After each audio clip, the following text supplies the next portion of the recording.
In today's video, we're gonna take a look at on how to search for filters on Instagram. If this sounds helpful to you, then make sure you watch this video until the end and let's jump right into it. From the home screen of your Instagram, tap on the plus icon on the bottom and then tap on the stories option.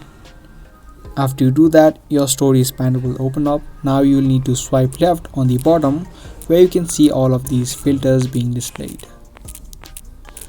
You'll need to swipe to the last where you'll have this search icon right here. If you tap on it, here it's going to give you all of the filters that is available on Instagram.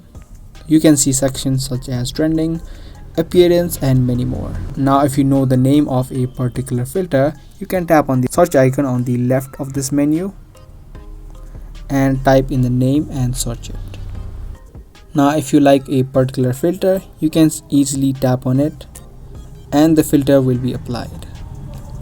Now if you want to save this filter for later, you can tap on this option right here, which is the save option. You can tap on it.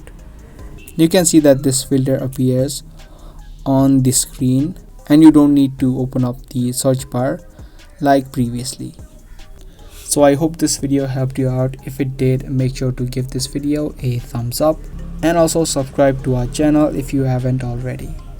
That's going to be all for today's video and I'll be back with more.